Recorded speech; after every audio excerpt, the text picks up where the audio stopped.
আমাদের দিনাজপুরে 502 জন, দুইটা পরিবার তাকে সেই পরিবারে 502 জন মানসিক অসুস্থ ব্যক্তি এবং 502 জন কেয়ারার, মানে তার পরিবারে যে তাকে কেয়ার করে, পরিচর্যাকারী নিয়ে, এই 1004 জনকে নিয়ে দিনাজপুরের 3টা ইউনিয়ন এবং এই পৌরসভার আংশিক নিয়ে আমরা কাজ করছি।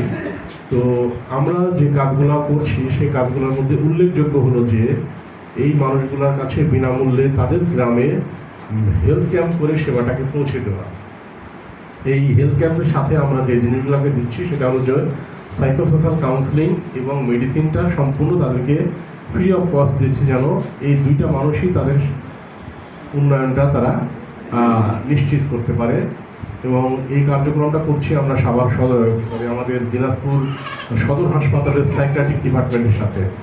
এখানে 3 জন ডাক্তার আমাদেরকে খুব সুন্দরভাবে সহযোগিতা করছে, তারা গ্রামে যাচ্ছে, আমাদের সাথে সারাদিন থাকছে এবং তাদেরকে সেবাটা দিচ্ছে। একটা আরেকটা হচ্ছে যে আমরা এই 502 জনের মধ্যে 140 জনকে আমরা বাছাই করেছি, যাদের এখনই কোনো একটা কিছুর উপরে ট্রেন্ড আপ করা দরকার, যেন তারা নিজেরা কিছু ইনকাম করে পরিবারকে সহযোগিতা করতে পারে।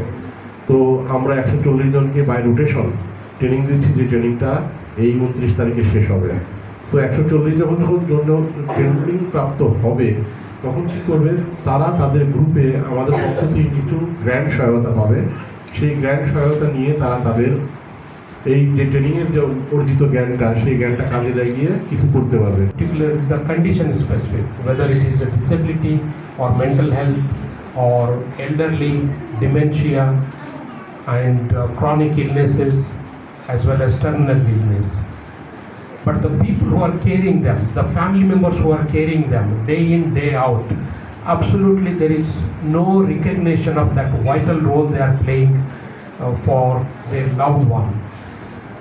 So because of caring responsibility, they are having a significant impact on their health and well-being. They are feeling lonely, they are feeling isolated, and there is no short break or a respite period. They are feeling burnout.